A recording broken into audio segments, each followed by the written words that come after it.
Bienvenue chez Elle est la Lune, le podcast inspirant qui va vous aider à entrer en action afin d'incarner et briller de tous les feux de votre belle puissance féminine. Alignement, liberté, féminin sauvage, un espace dans lequel on célèbre l'énergie féminine, où on honore sa nature lunaire en se connectant à sa véritable essence. Ici, on questionne les normes et on se défait des conditionnements. Alignement, liberté et intuition sont nos guides pour renverser croyances limitantes, culpabilité et autres idées préconçues. Je suis Anouk Troyet, votre coach sérénité, hypnothérapeute et tarologue, et je vous accompagne à reprendre votre pouvoir féminin. Oubliez ce que la société vous impose et reprenez le contrôle de votre vie en devenant la principale créatrice. Alors, préparez-vous pour un merveilleux voyage à travers le cosmos féminin. Sans plus attendre, je laisse la place à l'épisode du jour. Bonne écoute! Bienvenue à toutes dans ce 5e épisode de mon podcast Elle est la Lune, consacré aujourd'hui à un sujet important, comment sortir des schémas et relations toxiques. Alors, déjà, qu'est-ce que c'est qu'une relation toxique? Parce qu'on entend souvent parler. Alors, j'ai beaucoup d'amis, j'ai eu des... Enfin, c'est vraiment quelque chose dont j'entends très souvent parler. Oui, alors j'ai eu une relation toxique, j'ai pas de chance avec les hommes, j'en ai eu tout le temps, j'ai tout le temps des personnes avec qui je m'entends pas du tout, je sais pas comment en sortir, ou alors j'en suis sortie mais j'arrive pas à m'en remettre, ou bien cette personne est toujours dans ma tête et dans mon cœur, ou je rencontre toujours le même genre d'homme. Enfin bref, ce genre de choses, ça arrive quand même très fréquemment. Alors, en résumé, un schéma relationnel toxique, c'est caractérisé par des interactions répétitives qui sont malsaines et nuisibles pour les personnes qui sont impliquées. Aujourd'hui, on va parler des victimes de ce type de relations et puis comment pouvoir les éviter. Et puis s'en débarrasser surtout parce que souvent, on a tendance à reproduire les mêmes choses, les mêmes schémas, et puis c'est ça qui blesse. Au bout d'un moment, on n'a plus confiance, on perd confiance en soi, on perd confiance en les autres, et puis ça devient un petit peu un cercle vicieux. Par exemple, est-ce qu'il vous est déjà arrivé de vous sentir constamment mal dans votre peau après avoir été en compagnie d'une personne? Que ça soit une amie, que ça soit une personne de la famille, que ça soit un collègue de travail, enfin une personne de votre entourage que vous voyez fréquemment.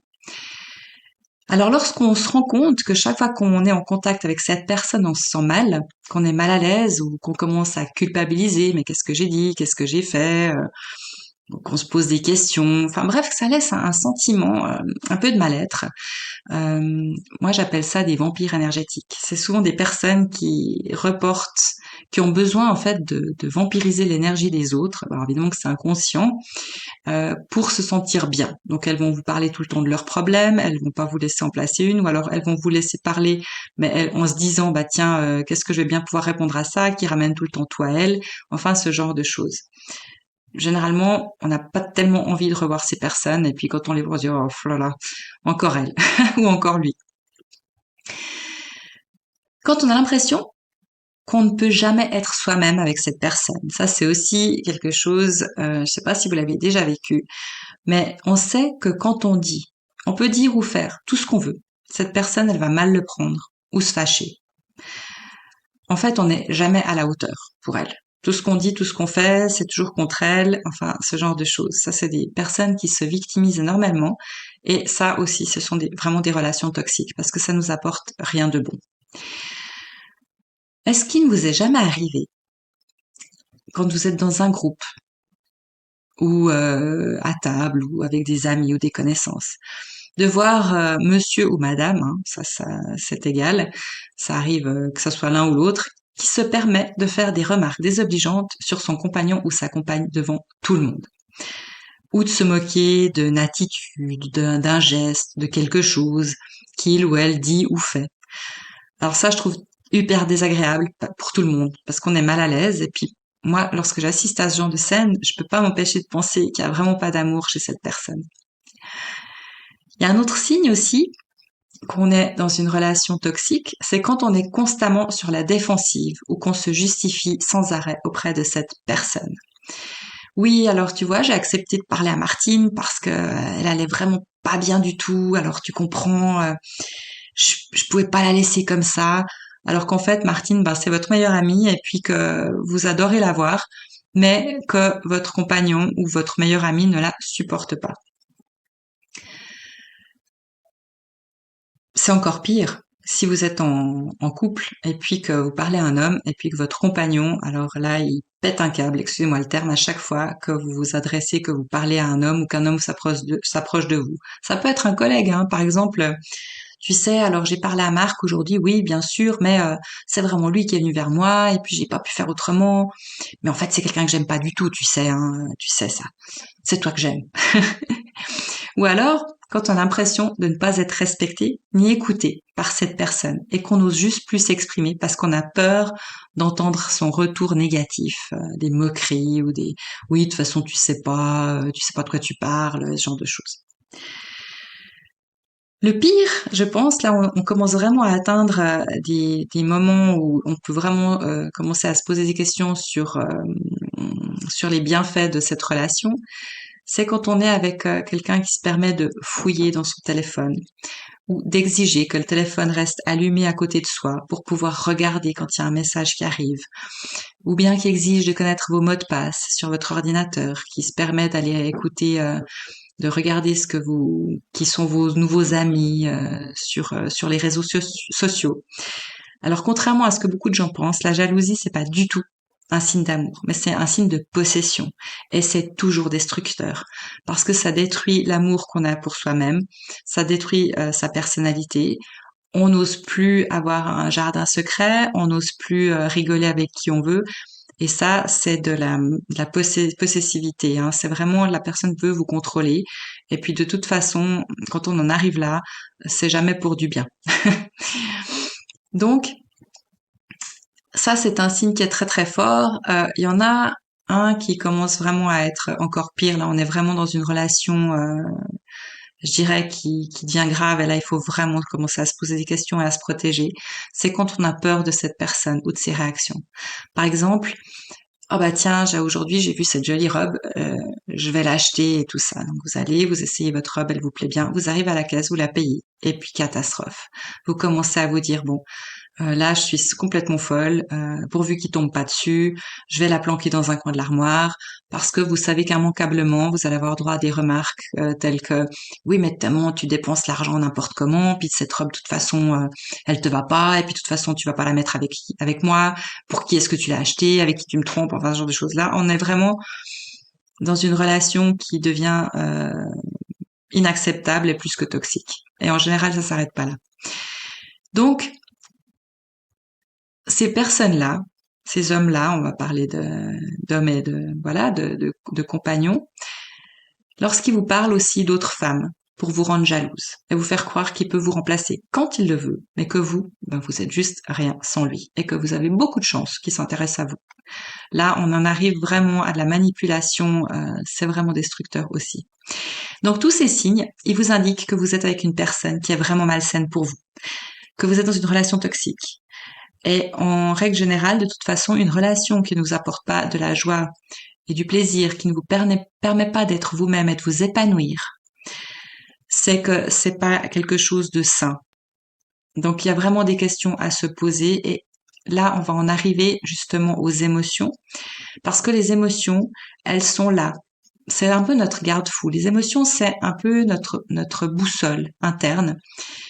Et si on ne les écoute pas et qu'on ne les reconnaît pas, souvent tout ça va se transformer en symptômes physiques, en maladies, en choses vraiment désagréables qui peuvent amener jusqu'au burn-out. C'est vraiment important de savoir s'écouter et de savoir mettre des limites. Les émotions, par exemple, je vais vous parler d'une histoire que je trouvais assez intéressante. J'avais une amie qui avait un premier rendez-vous, un deuxième rendez-vous avec un homme qu'elle avait rencontré.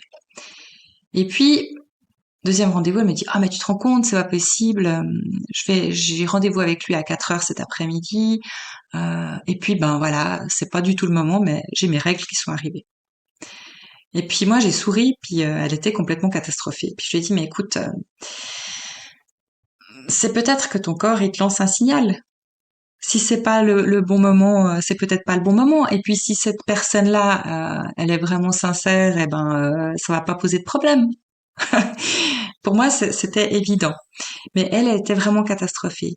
Et ça m'amène à une autre pensée. C'est comment dire, le schéma ou le symbole du coup de foudre. On dit toujours, ouais, oh, quand je l'ai rencontré, j'ai le cœur qui a commencé à exploser. J'avais les mains moites, j'arrivais plus à parler, j'avais la gorge sèche, j'avais envie de partir en courant, j'avais mes jambes qui me tenaient plus. Ah, mais ça, c'était vraiment un coup de foudre. Alors non, en fait, ça, c'est les symptômes de la peur, pardon. Donc, rappelez-vous la fois où vous avez vraiment eu peur, soit parce que vous étiez dans votre voiture et qu'il y a eu quelqu'un qui vous a coupé la route, que vous avez failli prendre un ballon dans la figure, que vous êtes tombé, enfin, toutes ces choses où vous avez vraiment une peur physique pour votre intégrité physique, pour votre vie. Eh ben, c'est exactement ces symptômes-là qu'on ressent quand on a peur. C'est comment dire, notre corps, il se concentre, il se fige et il se concentre sur la survie. Ok, maintenant je suis paralysée, j'essaye d'analyser la situation, il n'y a plus rien qui fonctionne, je fais le mort. En fait, c'est comme dans la nature. Quand les animaux ils font le mort, quand ils sont vraiment sûrs que là c'est bon, il n'y a plus rien à faire, ils vont être mangés ou attaqués. Et puis c'est vraiment des symptômes, comment dire, c'est des réactions physiques basiques. Donc si jamais vous pensez que c'est un coup de foudre, posez-vous quand même la question. Comment est-ce que ça se traduit chez vous l'amour et comment ça se passe chez vous quand vous êtes sûr d'être aimé, quand vous aimez et que tout cela est fait d'une manière saine. Donc pour en revenir à nos petites émotions, ou nos grandes émotions, donc elles peuvent aussi nous pousser à rester dans une relation malsaine. Parce qu'on va avoir peur de la solitude, parce qu'on va avoir peur du rejet, parce qu'on va se dire ok, ça c'est un échec, je suis pas à la hauteur. En fait, on va prendre sur soi et culpabiliser. Mais justement, c'est là qu'il faut écouter ses émotions puis dire mais ok, pourquoi est-ce que je ressens de la culpabilité par rapport à une relation? Déjà là, c'est une émotion qui n'est pas normale. On peut aussi tolérer des comportements inacceptables, tels que d'être bafoué dans sa personnalité, dans sa manière d'être, dans sa coupe de cheveux, dans sa manière de parler, de manger. Lorsqu'on nous coupe de notre famille ou de nos amis, on tolère par l'émotion, en fait, par la peur, on peut tolérer ce genre de choses. Et ça n'est pas tolérable. On peut aussi ressentir de la culpabilité ou de la honte parce qu'on pense on n'est pas à la hauteur justement, ou parce que ça touche à un contrat de loyauté familiale. Par exemple, vous avez toujours vu votre mère se faire un petit peu houspiller par votre père ou ce genre de choses, ou l'inverse, hein, ça peut se passer évidemment dans l'autre sens aussi. Et du coup, bah, c'est un peu de la loyauté familiale. Vous dites, ok, mais c'est normal. Une femme, c'est normal qu'elle se fasse traiter de cette manière. Ou si vous êtes un homme, de dire oui, alors en tant qu'homme, bah mon père, il se faisait toujours houspiller par ma mère, donc c'est normal, c'est comme ça. Donc tout ça, ce sont des émotions qu'il faut analyser. À un moment donné, encore une fois, l'amour, c'est quelque chose de joyeux, c'est quelque chose de puissant, c'est quelque chose qui doit vous faire du bien. Évidemment, dans une relation amoureuse, il peut arriver qu'à un moment ou à un autre, la personne, l'autre ou soi-même, on ait une mauvaise passe. Dans ce cas-là, ben, l'amour, il est là. Et puis, on est là aussi pour se soutenir. Donc, à partir du moment où quelqu'un vous laisse tomber ou vous dit, voilà, c'est trop pour moi, là, t'es en situation de burn-out, t'es mal dans ton travail ou tu pleures tout le temps. C'est trop pour moi, je te quitte. Là, franchement, et je l'ai vécu, donc je peux vous le dire, c'est vraiment quelque chose qui est toxique. Et il faut vraiment écouter ces émotions. Les émotions peuvent aussi évidemment nous sortir hein, de ce genre de schéma, parce que elles nous alertent toujours sur un problème. Quand ce sont des émotions négatives, elles nous alertent toujours sur un problème, sur un besoin qui n'est pas comblé. Ça peut être le manque d'amour, ça peut être le manque de reconnaissance, ça peut être le manque de tout ce qui est manque. En fait, ça va se sortir en émotion, en tristesse, en pleurs, en peur, en boulimie, en addiction, ce genre de choses.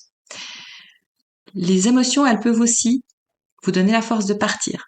Quand c'est trop, c'est trop. À un moment donné, il y en a ras-le-bol, on peut plus, on n'entend plus rien. On a un seul objectif, c'est fuir, c'est repartir, c'est partir loin de ce qui nous fait du mal. Ça arrive quand on décide de donner sa démission, de quitter un travail sur le champ, de quitter une relation, de ne plus vouloir ouvrir une porte, de ne plus vouloir entendre quelqu'un au téléphone, ce genre de choses.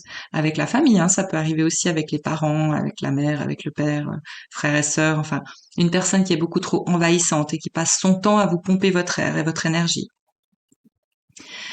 Les émotions, quand elles sont négatives, elles peuvent aussi nous motiver à changer en disant, OK, j'ai déjà vécu cette situation une fois, deux fois, trois fois. Maintenant, je veux changer. Je veux transformer ma vie. Je veux quelque chose de bien. Alors, comment sortir de ces schémas ou de ces relations toxiques? Alors, ce qui est super important, c'est d'identifier les schémas toxiques dans votre vie. Que ce soit des schémas du passé ou que ce soit des schémas présents, des situations. Par exemple, oui, bon, de toute façon, j'arrive jamais à avoir un contact, j'arrive jamais, je ne suis pas respectée, je ne suis pas entendue, je dois toujours faire les choses pour l'autre, mais lui, il fait jamais rien pour moi. Ce genre de choses. Donc, vraiment les identifier. Qu'est-ce qui vous fait du mal? Qu'est-ce qui vous fait du bien? Comprendre les émotions qui vous poussent à rester dans ce schéma de vie. Est-ce que c'est la peur de la solitude? Est-ce que c'est un manque de confiance en vous? Est-ce que c'est parce que l'autre a déjà pris tellement d'emprise que vous êtes persuadé que sans lui, vous pourrez pas vivre ou respirer? Donc ça, c'est important de comprendre aussi les émotions, de les ressentir dans votre corps. Vous pouvez, c'est un exercice qui est intéressant, c'est de vous dire, ok, comment est-ce que je ressens la joie dans mon corps? Alors évidemment, c'est pas toujours facile quand on est dans une mauvaise relation depuis plusieurs mois, années, ou depuis un long moment. Des fois, quand je pose la question à mes clientes, je dis, qu'est-ce qui vous met en joie? Elles me disent, je sais plus, je sais pas ce que c'est que d'être joyeuse. Comment vous le ressentez? Je sais pas. Donc c'est important de prendre le temps et puis de vous rappeler, par exemple, quand vous regardez un film qui vous fait rire ou quelque chose que vous aimez bien manger ou une activité que vous aimiez bien faire avant de rencontrer cette personne, ça va revenir de toute façon. Si vous vous concentrez sur un joli souvenir, ça va revenir. En petit aparté, je suis hypnothérapeute, l'hypnothérapie marche très très bien pour ça également. Développer une meilleure estime de soi. Donc, vous souvenir de toutes vos réussites, de toutes vos victoires, des examens que vous avez réussis, des fois où vous avez atteint un but, des fois où vous avez fêté quelque chose de chouette, les fois où on vous a félicité pour des choses aussi.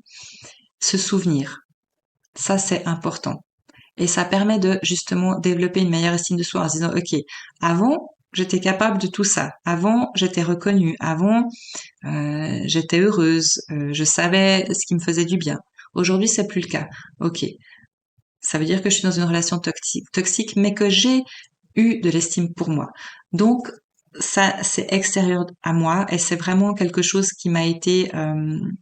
c'est un peu comme si on mettait de la boue sur une belle lumière, en fait. C'est exactement ça. Et il suffit d'enlever la boue. Alors, il suffit, des fois c'est facile à dire, mais il y a des techniques et des moyens pour enlever toute cette boue qu'on a posée sur notre lumière. Apprendre à dire non et à fixer des limites. Ça, c'est aussi très très important. Par exemple, vous avez décidé que vous êtes super fatigué et ce week-end, vous voulez vous reposer. Ou vendredi soir, vous ne sortez pas, vous ne voyez personne, vous allez vous installer devant votre télévision avec un plateau télé ou devant un bon livre ou dans un bon bain. Bref, vous avez décidé de vous accorder un moment rien qu'à vous. Manque de bol, vous avez votre ami, meilleur ami, votre sœur ou qui que ce soit d'autre qui vous dit voilà, écoute, moi j'en peux plus, j'ai besoin de sortir, est-ce que tu peux me garder les enfants? Ou oui, alors écoute, moi j'en peux plus, j'ai besoin d'aller voir, j'ai besoin de changer les idées, je veux aller au cinéma, mais je veux pas y aller toute seule. Allez, viens avec moi. Non, non, c'est non.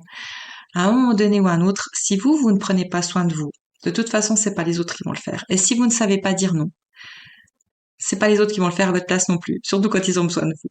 Donc, dire non, c'est primordial. Vraiment, c'est très très important. Vous pouvez vous exercer devant votre miroir, hein, vous pouvez vous dire non, vous pouvez vraiment fixer des limites. Après, quand vous êtes vraiment dans une relation toxique qui est vraiment violente, il faut faire un plan. Un plan, ne pas laisser traîner les papiers, ne pas surtout pas accès ni à votre ordinateur ni à votre téléphone, on en a parlé tout à l'heure. Ça, c'est vraiment important. Peut-être d'aller en parler à l'extérieur, de prendre conseil à l'extérieur, mais de fixer un but. Ok, maintenant j'ai décidé de partir. Bien mettre de côté tous les papiers, tout ce qui est important pour vous, de pas laisser de traces et de prendre le courage de partir. Vous n'avez pas besoin de donner d'explications. Les explications, elles viendront plus tard. Vraiment.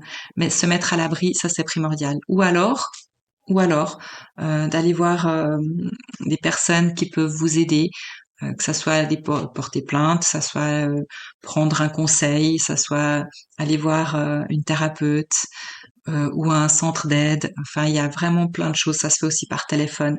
Il y a plein de possibilités. On n'est pas seul dans ces situations, malgré ce qu'on croit et malgré ce qu'on veut nous faire croire. Alors, se faire aider, en parler à des personnes de confiance. Alors, j'en ai déjà parlé, je pense, dans d'autres épisodes. Pour moi, une personne de confiance, c'est surtout pas votre soi-disant meilleur ami qui va vous plaindre, qui va être là pour vous caresser dans le sens du poil, en vous disant oui, alors non, mais ma pauvre, t'as vraiment, moi je pourrais pas vivre ce que tu vis, c'est terrible, non, mais vraiment, etc., etc. Ces personnes-là, elles vont pas vous aider. Allez voir une personne qui va vous booster, qui va vous tirer vers le haut, une personne qui va vous donner le peps et le courage et qui va vous accompagner ou qui va vous donner des pistes pour vous en sortir. Ou carrément une thérapeute ou un thérapeute, un coach pour un coaching ou ce genre de choses. Voilà.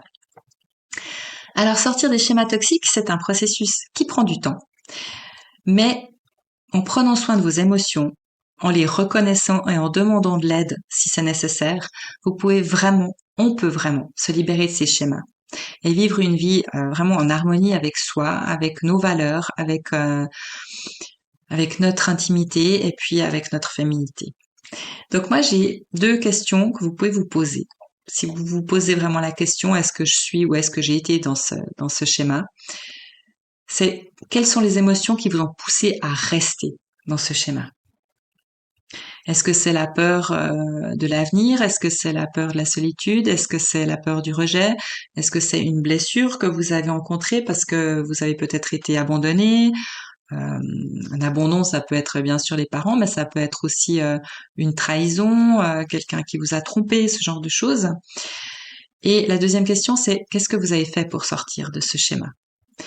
Si vous n'êtes pas parvenu à en sortir, c'est que là, vraiment, c'est peut-être plus raisonnable de demander de l'aide.